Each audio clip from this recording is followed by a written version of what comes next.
बहुत समय पहले एक बड़े शहर में एक स्कूल था। उस स्कूल की पहली क्लास में दो बच्चे पढ़ते थे, टोनी और सिया। दोनों अलग अलग स्वभाव के थे। सिया पढ़ाई में बहुत अच्छी और हमेशा शांत रहने वाली लड़की।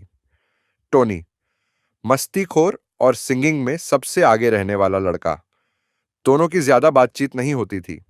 स्टूडेंट्स, हमारी क्लास में दो बच्चे बहुत होशियार हैं। सिया पढ़ाई में हमेशा आगे रहती है और टोनी सिंगिंग और मस्ती में सबका चहेता है। इसलिए मैं आज से सिया और टोनी को क्लास मॉनिटर बनाती हूँ। लेकिन टीचर, मैं अकेले ही ठीक हूँ। मुझे मॉनिटर बनने में मजा आएगा। नहीं सिया, टीम वर्क सीखना जरूरी है। तुम दोनों साथ मिलकर काम करोगे। इस तरह सिया और टोनी क्लास मॉनिटर बन गए, लेकिन दोनों को एक दूसरे के साथ काम करने में थोड़ी परेशानी हो रही थी। टोनी, तुम हमेशा मस्ती करते हो। क्लास को संभालना बहुत मुश्किल है। अरे, इतनी टेंशन क्यों लेती हो? मजे के साथ काम करना सीखो।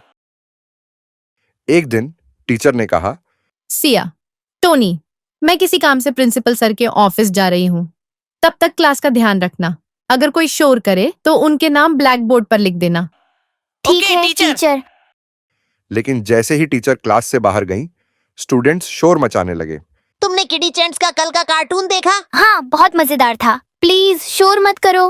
अरे भाई, सब चुप हो जाओ, वरना टीचर पनिशमेंट दे देंगी। जब टीचर वापस आईं, तो क्लास में शोर देखकर नाराज हो गईं।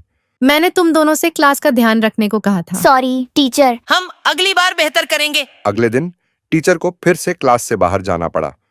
उन्होंने सिया और टोनी से कहा, अगर कोई शोर करे तो उनके नाम ब्लैक बोर्ड पर लिख देना।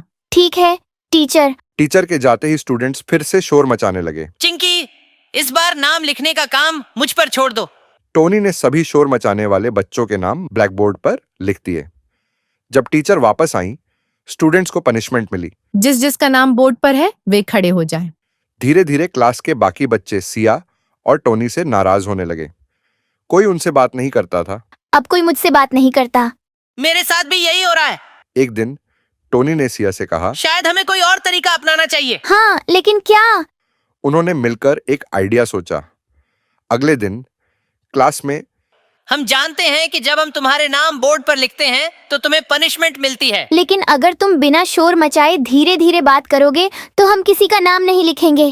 ठीक है, ये आइडिया सही लगता है। धीरे धीरे सबने उनकी बात मान ली। अब क्लास में शोर भी नहीं होता था और सिया और टोनी के दोस्त भी वापस आ गए। देखा, जब टीम बनकर काम करते हैं तो कुछ भी संभव है। हाँ, और अब हम अच्छे दोस्त भी बन गए हैं। इस तरह सिया और टोनी की दोस्ती शुरू हुई और दोनों ने मिलकर क्लास को संभालना सीख लिया।